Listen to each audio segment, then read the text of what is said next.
أشهد أن محمد رسول الله۔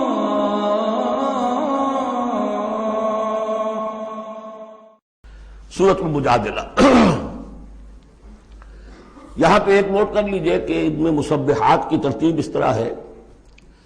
ایک مسبحات میں سے ام المسبحات سورہ حدید، پھر ایک ہے بغیر مسبح تسبیح کے، پھر ایک صورت آئے گی پھر مسبحات میں سے سورہ حشر، پھر ممتحنہ آ جائے گی بغیر تسبیح کے۔ پھر ان 10 صورتوں کے اندر جو اہم ترین جوڑا ہے، مرکز ان کا، وہ سورہ صف اور سورہ جمعہ دونوں مسبحات سے شروع ہوں گی۔ پھر ایک خالی، پھر مسبحات میں سے تغابن، پھر دونوں ایک جوڑا ہے کہ جو بغیر مسبحات کے ہیں، سورہ طلاق اور سورہ تحریم۔ مرکز کیا ہے ان کا 10 میں سے؟ 4 ادھر 4 ادھر، درمیان میں سورہ صف، سورہ جمعہ۔ یہ سورہ مبارکہ جو ہے، اب اس کا اصل مضمون کیا ہے وہ پہلے سمجھ لیجئے، پھر ہم شروع کرتے ہیں۔ اس میں شروع میں تو ایک ضمنی طور پر سمجھیے، معاشرتی معاملات میں سے، آئلی قوانین میں سے خاص بات ہے جس کے لیے یہاں 5 آیتیں غالباً آئی ہیں، 5 ہیں یہ 4 ہیں، 4 آیتیں۔ اس کے بعد جو سورہ حدید کا مرکزی مضمون تھا، اللہ کا دیا ہوا نظام عدل و قسط قائم کرنا، اب ظاہر بات ہے کہ اس کی جد و جہد کے لیے ایک حزب اللہ درکار ہے۔ ایک آدمی تو یہ کام نہیں کر سکتا۔ ایک آدمی کر سکتا تو حضرت موسیٰ علیہ السلام پر وہ حسرت کیوں طاری ہوتی ہے جب پوری قوم نے جواب دے دیا تھا فَاذْهَبْ أَنْتَ وَرَبُّكَ فَقَاتِلَا إِنَّا هَاهُنَا قَاعِدُونَ۔ ایک نہیں 4 تھے، وہ حضرت موسیٰ بھی تھے، حضرت ہارون بھی تھے۔ رب انی لا املک الا نفسی واخی فافرق بیننا وبین القوم الفاسقین، یاد ہے یا نہیں؟ پھر 2 اور تھے، پھر ان کے یوشع ابن نون بھی تھے اور کالب بن یفنہ بھی تھے، 4 تھے۔ لیکن 4 سے تو نہیں ہوتا، جماعت چاہیے نظام کو بدلنے کے لیے، باطل کو کہ جڑ کو اکھیڑنے کے لیے۔ وہ جماعت جو ہے حزب اللہ کہلاتی ہے۔ لیکن ظاہر بات ہے شیطان بھی بیٹھا نہیں رہے گا۔ It is not going to take it lying down۔ ٹھیک ہے، آپ کو واک اوور دے دے گا، جائیے جی آپ چلا اپنا دین حق قائم کر لیجیے۔ شیطان اور شیطان کا لاؤ لشکر، اس کے چیلے چانٹے، اس کے ایجنٹ، وہ ہے حزب الشیطان۔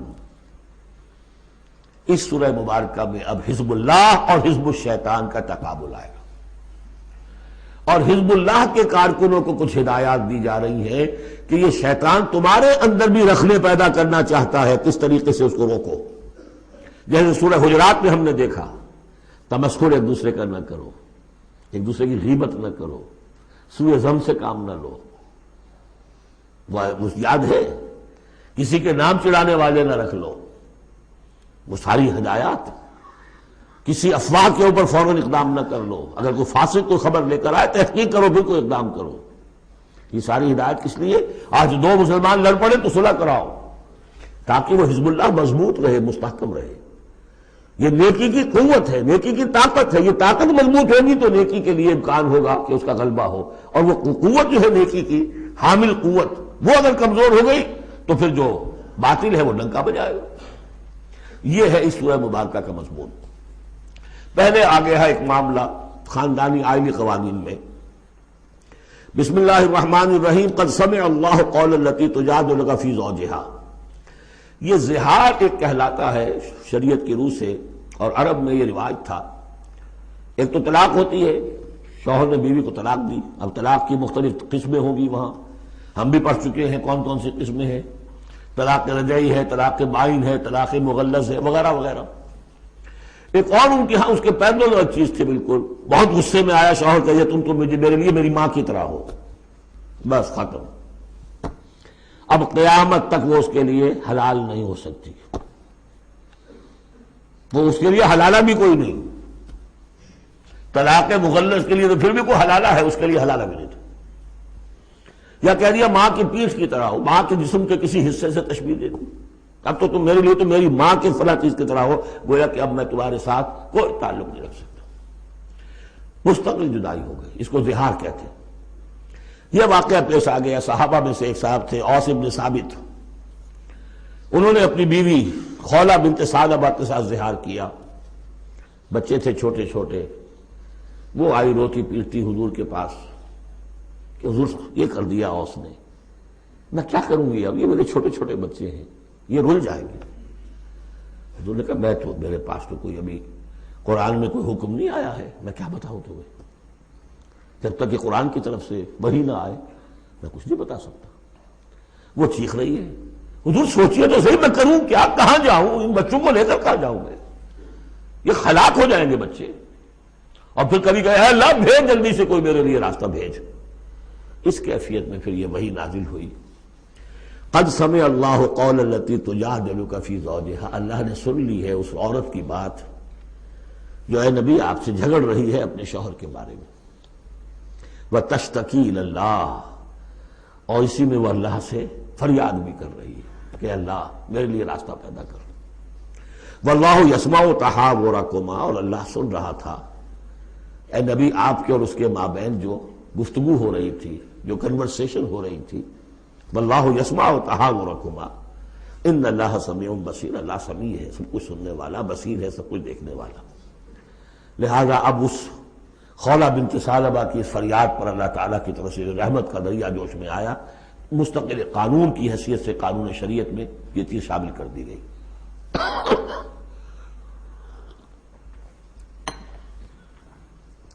الذین یظاہرون منکم من نسائہم، اے مسلمانوں تم میں سے جو لوگ اپنی بیویوں کو اپنی ماں کہہ بیٹھے، ماں ہن امہاتہم، وہ ان کی مائیں تو نہیں بن جاتی کہہ دینے سے، جیسے کسی کو بیٹا کہنے سے بیٹا تو نہیں بن جائے گا، وہ منہ بولے بیٹے کی کوئی حیثیت نہیں، اسی طرح یہ ماں کہہ دینا اسے کوئی معنی نہیں۔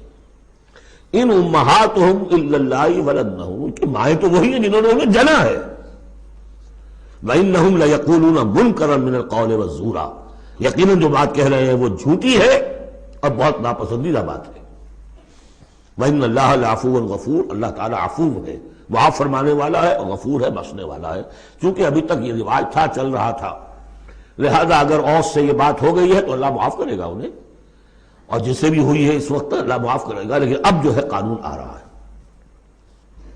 والذین یظاہرون من نسائہم ثم یعودون لما قالوا، وہ لوگ کہ جو اپنی بیویوں کو اپنی ماں سے یا اپنی ماں کے جسم کے کسی حصے سے تشبیہ دے بیٹھے اور پھر وہ لوٹنا چاہیں، اعادہ کرنا چاہیں لما قالوا، جس بات کو انہوں نے کہا تھا اس سے واپس آنا چاہیں، فتحریر رقبۃ من قبل ان یتماسا، تو ایک غلام کو آزاد کرنا ہوگا اس سے پہلے کہ وہ آپس میں ایک دوسرے کو مس کریں۔ ذالکم توعدون بہ، گویا کہ کفارہ بتا دیا اللہ تعالیٰ نے، اس کا کفارہ ادا کرو اور بس بات ختم۔ ذالکم توعدون، یہی ہے جس کا کہ تمہیں واعظ کہا جا رہا ہے، نصیحت کی جا رہی ہے، ہدایت دی جا رہی ہے۔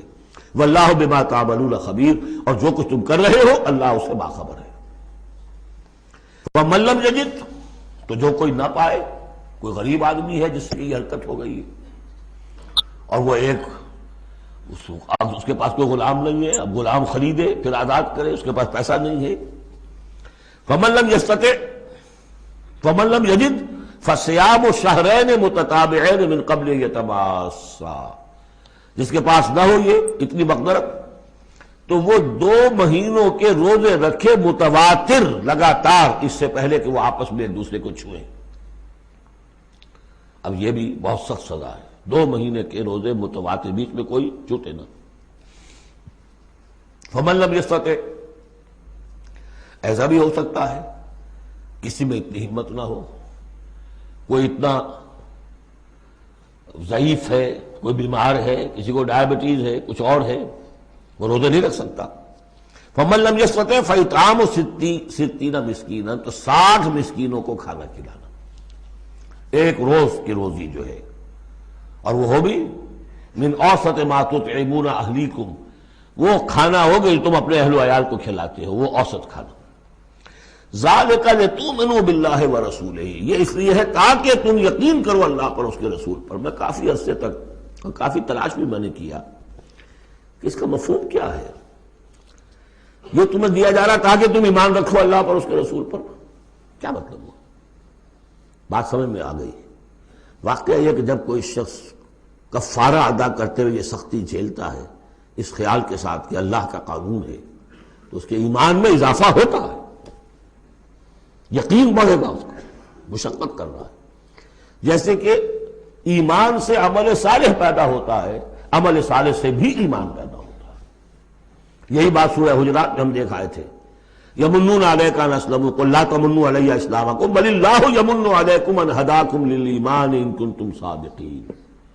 ایمان کے راستے پر اللہ تمہیں لے آیا ہے، اسلام میں داخل ہو گئے ہو تو ایمان تک بھی پہنچ جاؤ گے، اور یہ اللہ کا بڑا احسان مانو۔ تو فرمایا ذالک لتؤمنوا باللہ ورسولہ، اس لیے ہے تاکہ تم ایمان پوری طرح تمہارے اندر ایمان اور راسخ ہو جائے اللہ پر اور اس کے رسول پر۔ وتلک حدود اللہ، یہ اللہ کی حدود ہے۔ وللکافرین عذاب علیم، اور کافروں کے لیے بہت دردناک عذاب ہے۔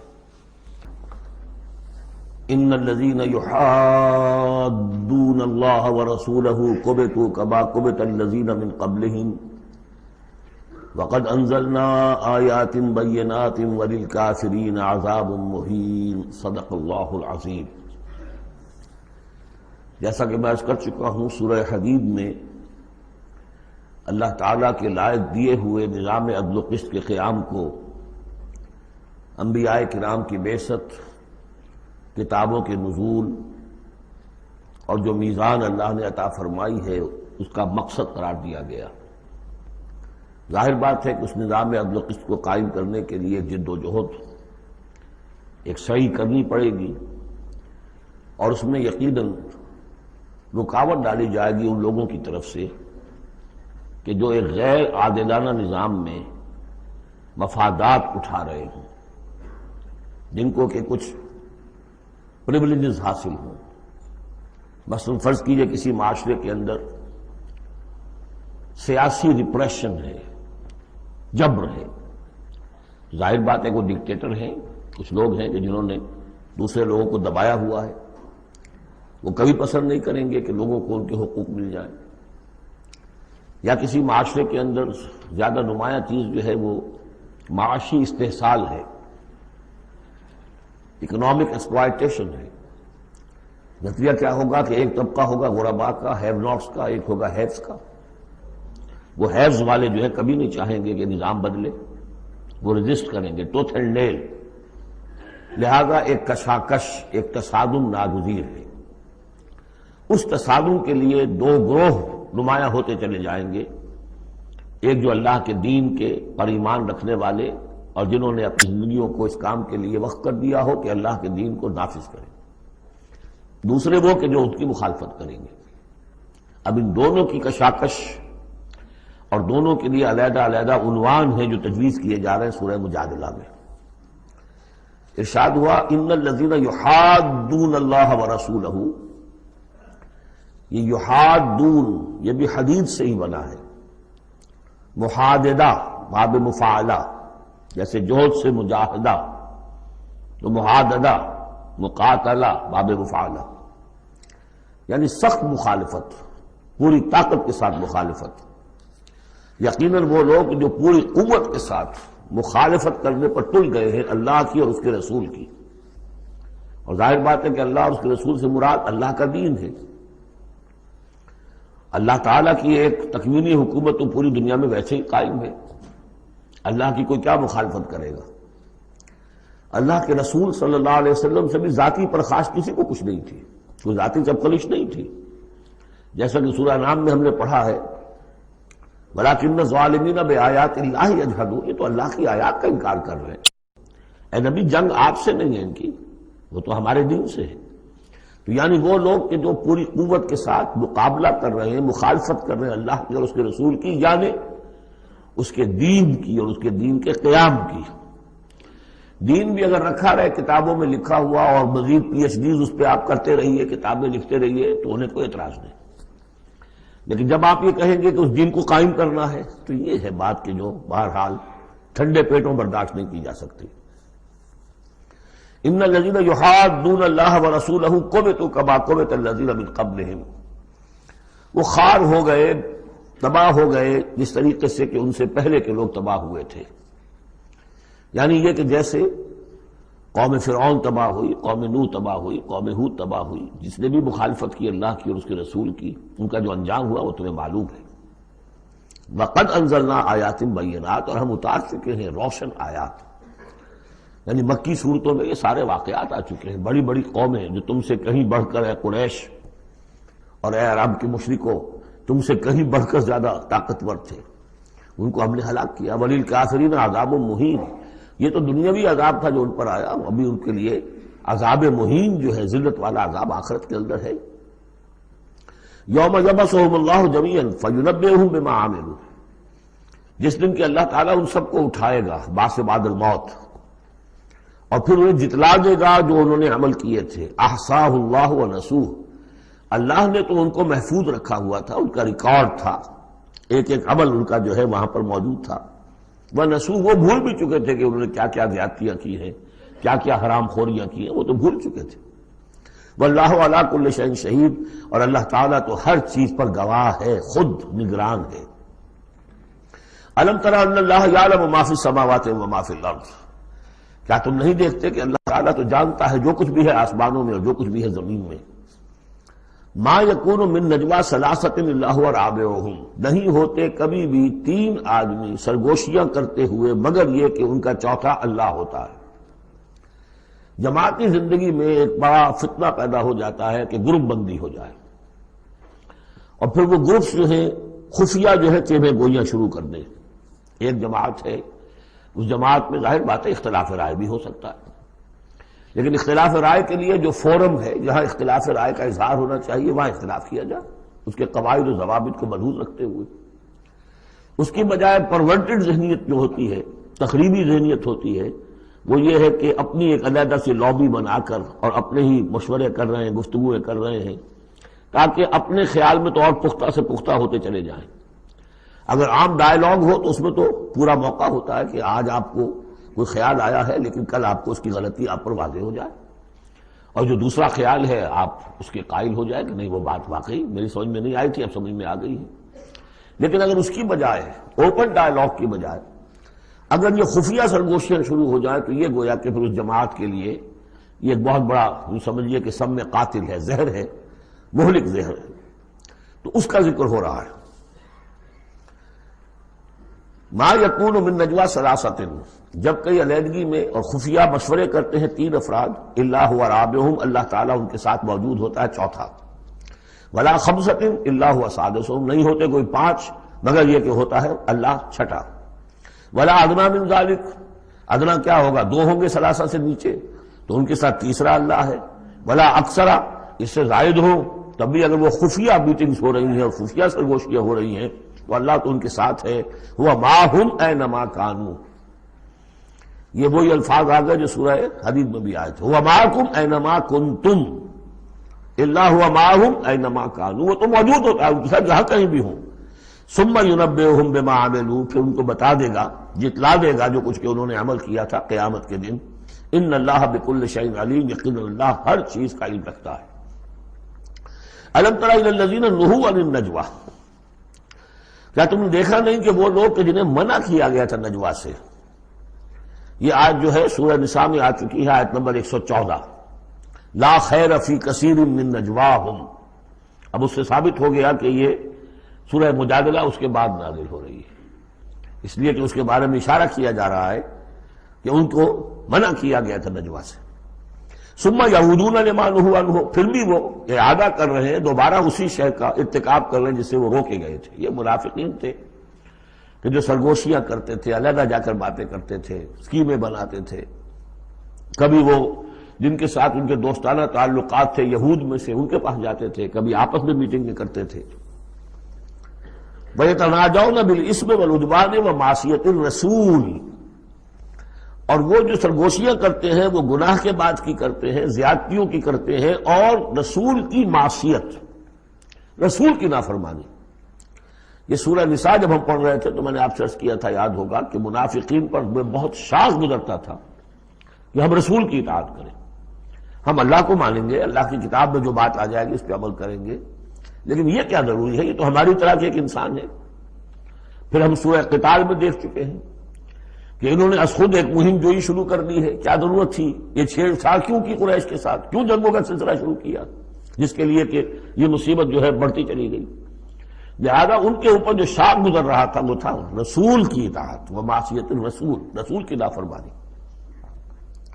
وَإِذَا جَاءُوكَ حَيَّوْكَ بِمَا لَمْ يُحَيِّكَ بِهِ اللَّهُ، اور جب وہ آپ کے پاس آتے ہیں تو آپ کو دعا وہ دیتے ہیں کہ جو اللہ نے آپ کو نہیں دی ہے۔ یہ ہم پڑھ چکے ہیں، سورہ نساء ہی میں یہ مضمون آیا تھا۔ تحیہ، عربوں کے ہاں سب سے بڑی دعا یہ تھی کہ حیاک اللہ، حیاتی ہوئے، اللہ تعالیٰ تمہاری زندگی دراز کرے، طویل کرے، اچھی زندگی دے۔ تو اس طرح کی بات ہے، لیکن وہ جب آتے تھے اس کے بعد اسلام میں اب جو گریٹنگز ہیں وہ السلام علیکم، لیکن وہ جب آتے تھے تو السلام علیکم السلام علیکم، سام کی معنی موت ہے، اے نبی آپ پر موت پڑے، اے مسلمانوں تم پر موت پڑے۔ لہذا وَإِذَا جَاءُوكَ حَيَّوْكَ بِمَا لَمْ يُحَيِّكَ بِهِ اللَّهُ وَيَقُولُونَ فِي أَنفُسِهِمْ، اب دیکھیے یہ نفسیاتی بات ہے، دل ہی دل میں وہ کہتے تھے پھر لولا يعذبنا الله بما نقول، اللہ ہمیں عذاب کیوں نہیں دے رہا ہمارے اس کہنے پر۔ اس کا کیا مطلب ہے؟ یہ رسول نہیں ہے۔ اگر رسول ہوتے تو ہماری اس گستاخی پر فوراً ہماری زبانیں کھینچ دیتا اللہ تعالیٰ۔ یہ ہے وہ چیز جس سے کہ ہم نے سورہ حدید میں دیکھا تھا کہ پھر وہ جو تھوڑی بہت پونجی ایمان کی ہوتی ہے وہ بھی برف کی طرح پگھلنی شروع ہو جاتی ہے، زائل ہونی شروع ہو جاتی ہے۔ ایک شرارت کی، السلام علیکم یا رسول اللہ کہا، پھر اس کے بعد ہمیں پکڑ تو کوئی نہیں ہوئی، اس کا مطلب یہ اللہ کے رسول نہیں ہے۔ اللہ کے رسول ہوتے تو اللہ اپنے رسول کی یہ توہین اور یہ استہزاء کا بھی برداشت نہ کرتا۔ حسبہم جہنم، ان کے لیے تو اب جہنم ہی کافی ہے، موضوع ہے۔ یصلونہا، اس میں وہ داخل ہوں گے، فبئس المصیر، اور بہت برا ٹھکانہ ہے۔ یا ایھا الذین آمنوا اذا تناجیتم، اے اہل ایمان جب تمہیں کوئی سرگوشی کرنی ہو، علیحدہ جا کر بات کرنی ہو، فلا تتناجوا بالاسم والعدوان ومعصیۃ الرسول، تو دیکھو کسی گناہ کے کام کے لیے کوئی مشورہ ہو رہا ہے، اسکیم بن رہی ہے، کہیں کسی پر زیادتی کرنے کے لیے کوئی مشورہ کر رہا ہے خفیہ، یا رسول کی مخالفت، رسول کے احکام کی نافرمانی کی، یہ تمہاری سرگوشی کا موضوع نہیں ہونا چاہیے۔ وَتَنَاجَوْا بِالْبِرِّ وَالتَّقْوَىٰ، ہاں علیحدہ جا کر کسی کو کوئی بات سمجھانی ہے تو نیکی کی تلقین کرو، بھلائی کی تلقین کرو، صدقہ و خیرات کی تلقین کرو۔ وَاتَّقُوا اللَّهَ الَّذِي إِلَيْهِ تُحْشَرُونَ، اور دیکھو اس اللہ سے ڈرتے رہو، اس کا تقوی اختیار کرو جس کی طرف کہ تمہیں لازماً جمع کیا جائے گا۔ اِنَّمَا النَّجْوَىٰ مِنَ الشَّيْطَانِ، یہ نجوہ جو ہے یہ شیطانی عمل ہے، یہ شیطان کا کام ہے، یہ اس کی تحریک پر اور اسی کی طرف سے اس کے لیے تمہیں موٹیویشن ملتی ہے۔ لِيَحْزُنَ الَّذِينَ آمَنُوا، تاکہ اہل ایمان جو ہے وہ رنجیدہ ہوں۔ ایک تو یہ کہ یہ ساری ان کی اسکیمیں جو ہوتی تھی وہ اسی لیے ہوتی تھی مسلمانوں کو نقصان پہنچانا، ظاہر بات ہے کہ نقصان پہنچے گا وقتی اور عارضی طور پر، تو طبع بشری کی بنا پر کچھ نہ کچھ رنج اور افسوس تو ہوگا۔ اور ایک اس میں اور بات بھی نفسیاتی یہ ہے کہ فرض کیجئے کہ آپ نے دیکھا 3-4 آدمی ادھر خسر پسر کر رہے ہیں، تو خواہ آپ کو خیال ہوتا ہے کہ یہ میرے بارے میں کوئی بات کر رہے ہیں، اور اس سے کہ آپ کی طبیعت پر ایک الٹا اثر ہوتا ہے۔ کبھی کبھی خاص طور ایسا بھی ہوتا ہے کہ آپ کی طرف کسی نے دیکھ بھی لیا مسکرا کے، اور یہ در حقیقت انہیں ستانے کے لیے، چڑھانے کے لیے۔ لِيَحْزُنَ الَّذِينَ آمَنُوا، تاکہ اہل ایمان جو ہے وہ حزن سے دو چار ہوں، دلگیر ہوں، دل گرفتہ ہوں۔ وَلَيْسَ بِضَارِّهِمْ شَيْئًا، حالانکہ یہ شیطان کوئی ضرر نہیں پہنچا سکتا انہیں کچھ بھی، الا بِإِذْنِ اللَّهِ، مگر اللہ کے اذن سے۔ اللہ کی طرف سے کوئی آزمائش آنی ہے تو آئے گی، کوئی روک نہیں سکتا، لیکن شیطان اپنے ارادے سے، اپنے اختیار سے کوئی ضرر نہیں پہنچا سکتا۔ وَعَلَى اللَّهِ فَلْيَتَوَكَّلِ الْمُؤْمِنُونَ، اور اہل ایمان کو توکل کرنا چاہیے صرف اللہ پر۔ اہل ایمان کا توکل اور بھروسہ یہ کچھ نہیں ہوگا ان کے کیے، تم اپنا فرض ادا کرو، اللہ تعالیٰ تمہارے ساتھ ہے۔ یا ایھا الذین آمنوا اذا قیل لکم تفصحوا فی المجالس فافصحوا یفصح اللہ لکم، یہ بھی ان منافقین کا طرز عمل تھا کہ مجالس میں جب حضور کی عام مجلس ہے تو اس میں 3-4 آدمی ذرا قریب ہو کر ایک گچھا سا بن کر بیٹھے ہوئے ہیں، اور جو یہ بات ہو رہی ہے حضور فرمائے ساتھ ساتھ وہ فقرے بھی چست کرتے جا رہے ہیں۔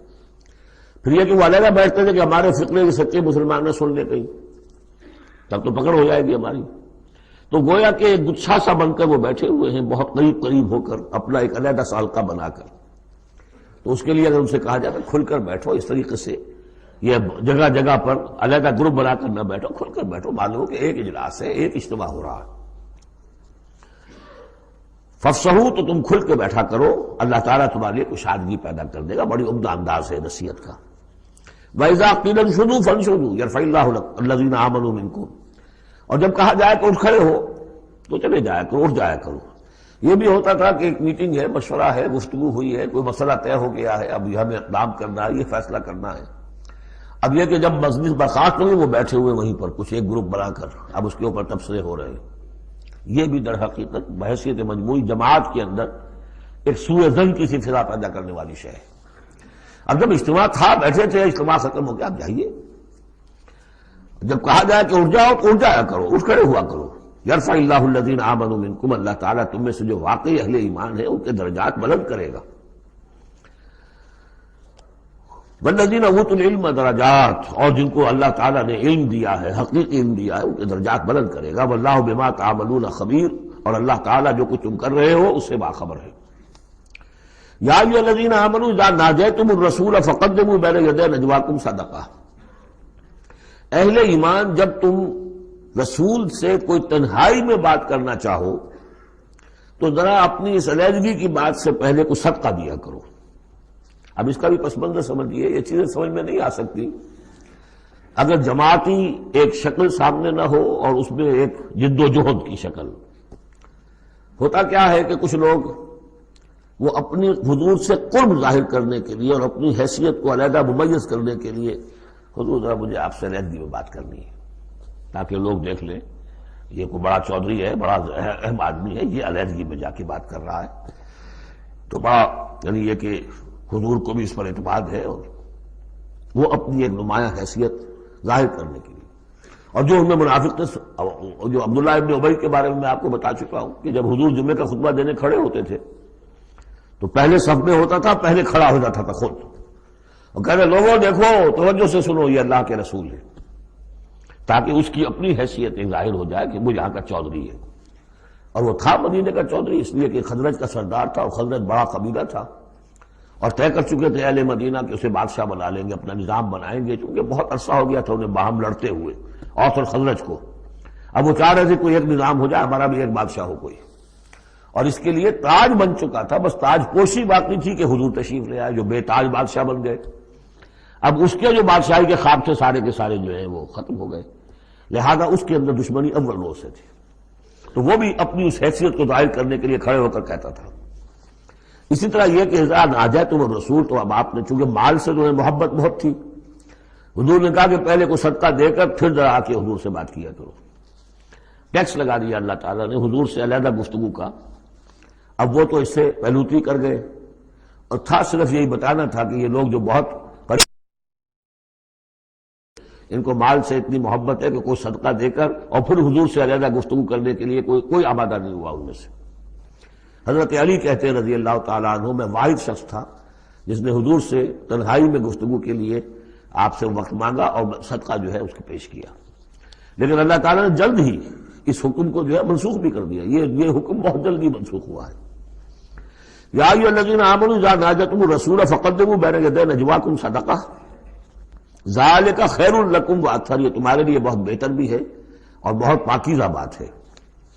فإن لم تجدوا فإن اللہ غفور رحیم، ہاں اگر تم غریب ہو، تمہیں نہیں تمہارے پاس کوئی شے ہے تو اللہ تعالیٰ غفور اور رحیم ہے، یہ گنجائش رکھتی تھی۔ لیکن ظاہر بات ہے منافقین تو غریب نہیں تھے، وہ تو متمول لوگ تھے، مرفع الحال لوگ تھے۔ اس کے بعد فرمایا اشفقتم ان تقدموا بین یدی نجواکم صدقات، کیا تم ڈر گئے اس سے کہ رسول کے ساتھ اپنی تنہائی کی بات اور ملاقات سے پہلے کو صدقہ دو؟ فَإِذْ لَمْ تَفْعَلُوا وَتَابَ اللَّهُ عَلَيْكُمْ، جب تم نے یہ نہیں کیا تو اللہ تعالیٰ نے بھی تمہاری توبہ کو قبول کیا، تم پر نظر عنایت فرمائی۔ فَأَقِیمُوا الصَّلَاةَ وَآتُوا الزَّکَاةَ وَأَطِیعُوا اللَّهَ وَرَسُولَهُ، تم ٹھیک ہے نماز قائم رکھو، زکوٰۃ ادا کرو، اور اللہ اور اس کے رسول کی اطاعت کرتے رہو۔ وَاللَّهُ خَبِیرٌ بِمَا تَعْمَلُونَ، اللہ باخبر ہے اس سے کہ جو تم کر رہے ہو۔ تو یہ حکم آیا بہت عارضی طور پر اور بہت جلد ختم بھی کر دیا گیا، لیکن یہ کہ اس سے وہ لوگ نمایاں ہو گئے کہ جو پہلے بہت ہی بار بار آتے تھے اور علیحدہ سے مشورے کرتے تھے اور اپنی ایک حیثیت جو ہے اس کا اظہار اس طریقے سے کیا کرتے تھے، جب اس حکم کے بعد چند دن تک وہ نہیں آئے تو معلوم ہو گیا ہوگا، اور پھر ان کو بھی شرم آئی ہوگی کہ اب دوبارہ ہم وہ کام نہ کریں۔ الم تر الی الذین تولوا قوما غضب اللہ علیہم، کیا تم نے غور نہیں کیا کہ وہ لوگ کہ جنہوں نے دوستی گانٹھی ہے ان سے کہ جن پر اللہ کا غضب ہے. یہاں مراد کون ہے؟ یہودی کون ہے؟ مغضوب علیہم، جو لوگ ہیں مسلمانوں تم میں سے، چاہے اوس کے ہوں یا خزرج کے ہوں، جنہوں نے ان سے ابھی تک یارانے گانٹھے ہوئے ہیں، دوستیاں ہیں، حلیفی کے پرانے تعلقات کو ابھی تک نبھا رہے ہو. الم تر الی الذین تولوا قوما غضب اللہ علیہم ما هم منکم ولا منہم، وہ نہ تم میں سے ہے نہ ان میں سے. یہ منافقین کا یہ رول، لا الہ ہؤلاء ولا الہ ہؤلاء مذبذبین بین ذلک، سورہ نساء میں ہم پڑھ چکے ہیں. وَيَحْلِفُونَ عَلَى الْكَذِبِ وَهُمْ يَعْلَمُونَ، اور وہ جانتے بوجھتے جھوٹے حلف اٹھاتے ہیں، قسمیں کھاتے ہیں، جھوٹی قسمیں کھاتے ہیں. أَعَدَّ اللَّهُ لَهُمْ عَذَابًا شَدِيدًا، اللہ تعالیٰ نے تیار کر رکھا ہے ان کے لیے ایک سخت عذاب. إِنَّهُمْ سَاءَ مَا كَانُوا يَعْمَلُونَ، یقیناً جو طرز عمل وہ اختیار کیے ہوئے وہ بہت ہی برا ہے. اتخذوا أيمانهم جنة، انہوں نے اپنی قسموں کو ڈھال بنا لیا ہے. جہاں کسی بات پر گرفت ہوئی، خدا کی قسم، اللہ گواہ ہے یہ معاملہ یوں نہیں تھا، یوں تھا. اب دوسرا شخص جو ہے شریف مسلمان ہے، وہ مروت میں آ کے اللہ کی قسم کھا رہا ہے تو کم سے کم چپ تو ہو جاتا تھا. اب میں کیا کروں؟ لہذا انہوں نے قسموں کو اپنی ڈھال بنا لیا. فصدوا عن سبیل اللہ، تو وہ رکتے بھی ہیں، روکتے بھی ہیں اللہ کے عذاب سے، اللہ کے راستے سے. فلہم عذاب مہین، تو ان کے لیے اہانت آمیز عذاب ہے. لن تغنی عنہم اموالہم ولا اولادہم من اللہ شیئا، ان کے کچھ کام نہیں آئیں گے، نہ ان کے اموال نہ ان کی اولادیں، من اللہ کے مقابلے میں کچھ بھی. اولئک اصحاب النار، یہ حقیقتاً جہنمی ہیں، ہم فیہا خالدون، اور اس میں ہمیشہ ہمیشہ رہیں گے. بظاہر کون ہے؟ بظاہر تو محمد کے ماننے والے ہیں صلی اللہ علیہ وسلم. منافق کون تھے؟ اسلام کا دم بھرتے تھے، کہتے تھے ہم مسلمان ہیں. جو سورہ منافقون آئے گی اسی سلسلے میں، قسمیں کھاتے تھے. اذا جاءک المنافقون قالوا نشهد انک لرسول اللہ واللہ یعلم انک لرسولہ واللہ یشهد ان المنافقین لکاذبون. یہ منافق جو کہہ رہے ہیں جھوٹ کہہ رہے ہیں، حالانکہ بات جو کہہ رہے ہیں سچی ہے کہ آپ اللہ کے رسول ہیں. بات سچی کہہ رہے ہیں لیکن ہیں جھوٹے، اس لیے کہ ان کے دل میں آپ پر ایمان نہیں. یوم یبعثہم اللہ جمیعا، جس دن کہ اللہ تعالیٰ ان سب کو اٹھائے گا. فَيَحْلِفُونَ لَهُ كَمَا يَحْلِفُونَ لَكُمْ، تو وہ اللہ کے سامنے بھی اسی طرح کی جھوٹی قسمیں کھائیں گے جیسے کہ آج تمہارے سامنے کھا رہے ہیں. یعنی یہ کہ ان کی عادت جھوٹی قسمیں کھانے کی اتنی پختہ ہو جائے گی کہ تمہارے سامنے جس طرح کی جھوٹی قسمیں کھاتے ہیں ایسی جھوٹی قسمیں اللہ کے سامنے کھائیں گے، وہاں بھی جا کر یہ چوکنے والے نہیں. یحلفون لکم، جیسے تمہارے یہ قسمیں کھاتے ہیں. یحسبون انہم علی شیء، سمجھیں گے کہ ہم ہیں کسی نہ کسی بات پر، ہماری بھی کوئی حیثیت ہے. بہرحال ہم نے بھی کچھ نہ کچھ تو کام کیا تھا، ہم نے نمازیں پڑھی تھی، ہم نے روزے رکھے تھے، ہم نے آخر ایک وقت میں ہم اسلام قبول کیا تھا ہم نے. وَيَحْسَبُونَ أَنَّهُمْ عَلَىٰ شَيْءٍ أَلَا إِنَّهُمْ هُمُ الْكَاذِبُونَ، آگاہ ہو جاؤ کہ وہ حقیقت میں جھوٹے ہیں. استحوذ علیہم الشیطان، شیطان نے ان کو اپنے قابو میں کر لیا ہے، شیطان نے قابو پا لیا ہے ان پر. فَأَنسَاهُمْ ذِكْرَ اللَّهِ، اور انہیں غافل کر دیا ہے، بھلا دیا ہے انہیں اللہ کی یاد. اولئک حزب الشیطان، جان لو کہ یہ ہے شیطان کی پارٹی. یعنی شیطان کی پارٹی جو ہے، ایک تو وہ ہے کہ جو کھلم کھلا سامنے سے وار کرنے والے ہیں. مشرکین مکہ تھے، کھلم کھلا جو بھی کر رہے تھے حضور کے خلاف، کھلم کھلا اقدام تھا. انہوں نے اپنی گردنیں کٹوائی اپنے باطل معبودوں کے لیے، اپنے دین کے لیے، اپنے جو بھی ان کے توہمات تھے ان کے لیے. ایک یہ تھے یہودی، اور تیسرے تھے جو مسلمانوں کے اندر یہ ففتھ کالمسٹ عنصر جو تھا کہ جو منافقین پر مشتمل تھا. ان کا اور معاملہ کھل کر آئے گا مزید اگلی صورت میں سورہ حشر میں. یہ وہ لوگ ہیں جو مسلمانوں کے اندر ہوتے ہوئے حزب الشیطان کے اصل میں رکن تھے. اولئک حزب الشیطان الا ان حزب الشیطان هم الخاسرون، آگاہ ہو جاؤ کہ یہ شیطان کی پارٹی والے جو ہیں حقیقت میں یہی ہوں گے خسارے میں، یہی رہیں گے گھاٹے میں، یہی ہوں گے تباہ و برباد. اب یہ سائملٹینیس کنٹراسٹ ہے. جب حزب الشیطان کی یہ کارروائیاں اور ان کے یہ مختلف علامتیں بیان کر دی گئیں تو حزب اللہ کا ذکر ہو رہا ہے. ان الذین یحادون اللہ ورسولہ اولئک هم فی ورسولہ اولئک فی الاذلین، ابھی انہی کا ذکر جاری ہے. یقیناً وہ لوگ جو مخالفت کر رہے ہیں اور ایڑی چوٹی کا زور لگا رہے ہیں، یحادون اللہ ورسولہ، اولئک فی الاذلین، یہ لوگ ہوں گے جو سب سے زیادہ ذلیل ہو کر رہیں گے، سب سے زیادہ ذلیل، اذل۔ اور سمجھ لیجئے کہ یہی بات سورہ نساء میں ہے، ان المنافقین فی الدرک الاسفل من النار، یقیناً منافقین جو ہے وہ آگ کے سب سے نچلے طبقے میں ہوں گے۔ اب وہ مضمون آ گیا ہے جو اس سے پہلے سورہ صافات میں بھی آ چکا ہے، اور بہت اہم ہے یہ مضمون، اور اہم مضامین میں نے کئی مرتبہ عرض کیا قرآن مجید میں کم سے کم 2 جگہ ضرور ہوتے ہیں۔ کتب اللہ لأغلبن انا ورسلی، اللہ نے طے کر دیا ہے، لکھ دیا ہے، میں لازماً، میں اور میرے رسول غالب آئیں گے۔ سورہ صافات میں ہم پڑھ چکے ہیں، وَلَقَدْ سَبَقَتْ كَلِمَتُنَا لِعِبَادِنَا الْمُرْسَلِينَ إِنَّهُمْ لَهُمُ الْمَنْصُورُونَ وَإِنَّ جُنْدَنَا لَهُمُ الْغَالِبُونَ۔ یہ بات تو ہماری طرف سے پہلے ہی سے طے شدہ ہے کہ جنہیں بھی ہم رسول بنا کر بھیجیں گے ان کے بارے میں ہمارا یہ قانون ہے، اٹل ہے۔ وَلَقَدْ سَبَقَتْ كَلِمَتُنَا لِعِبَادِنَا الْمُرْسَلِينَ إِنَّهُمْ لَهُمُ الْمَنْصُورُونَ، کہ یقیناً ان کی مدد کی جائے گی۔ وَإِنَّ جُنْدَنَا لَهُمُ الْغَالِبُونَ، وہ تو ہمارا لشکر ہے، حزب اللہ ہے، ہماری پارٹی ہے، رسول اور اس کے ساتھی وہ تو ہماری پارٹی ہے، ہمارا لشکر لازماً غالب آئے گا۔ یہاں بھی فرمایا ان الذین یحادون اللہ ورسولہ اولئک فی الاذلین، وہ تو نہایت ذلیل ہوں گے۔ کتب اللہ لأغلبن انا ورسلی، اللہ نے لکھ دیا کہ میں اور میرے رسول غالب آ کر رہیں گے۔ ان اللہ قوی عزیز، بے شک اللہ تعالیٰ زبردست ہے، زور آور ہے۔ اب اس میں جو لٹمس ٹیسٹ آ رہا ہے حزب اللہ میں ہے کون،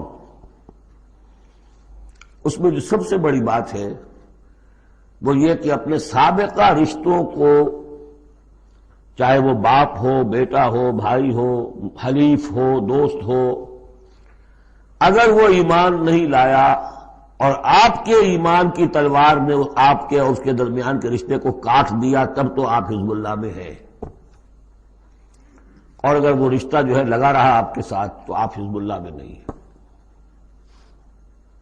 لٹمس ٹیسٹ یہ یکسو ہونا۔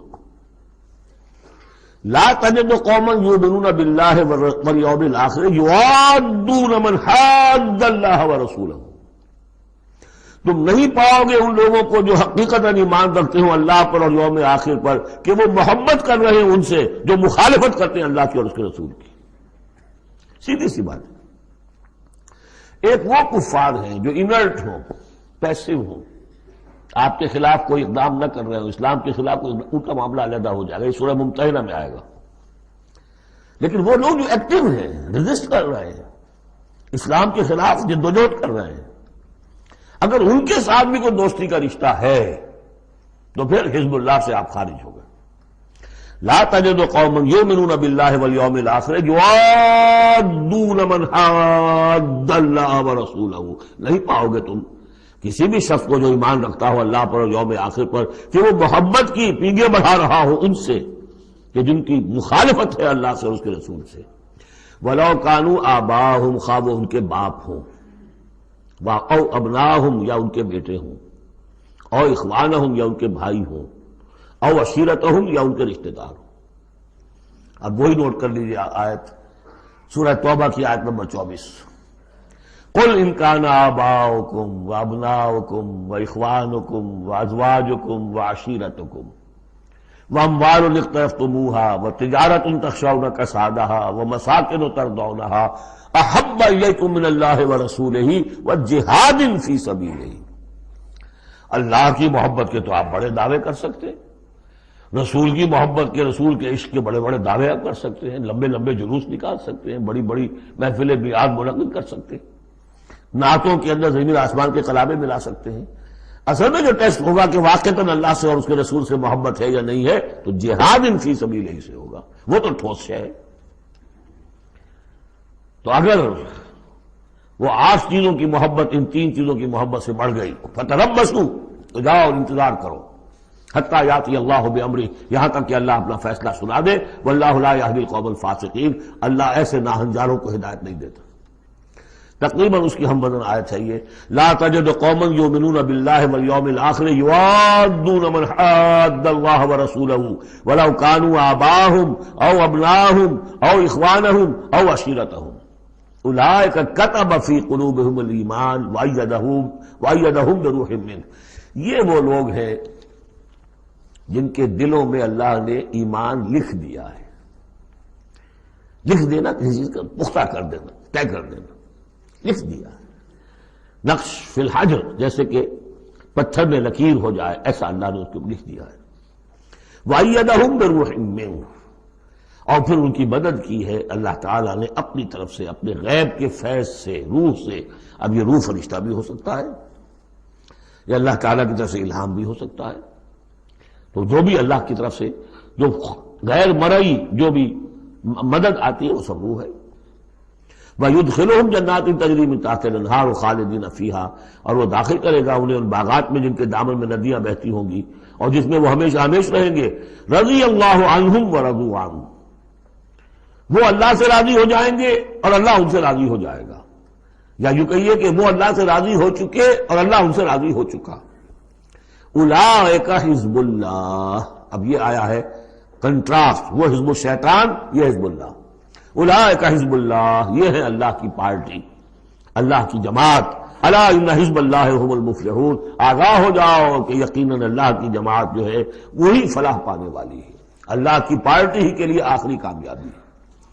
یہ مضمون اس سے پہلے سورہ مائدہ میں بھی آ چکا، فإن حزب اللہ هم الغالبون، وہاں آیا فإن حزب اللہ هم الغالبون، اللہ کی پارٹی ہی غالب آ کر رہے گی۔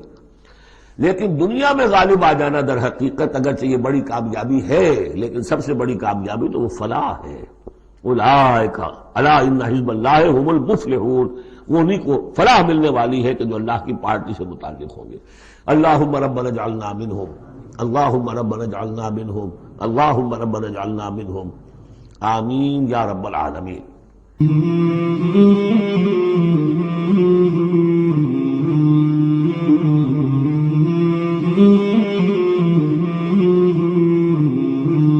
مولاي صل وسلم دائما أبدا على حبيبك خير الخلق كلهم، مولاي صل وسلم دائما أبدا على حبيبك خير الخلق كلهم، مولاي صل وسلم دائما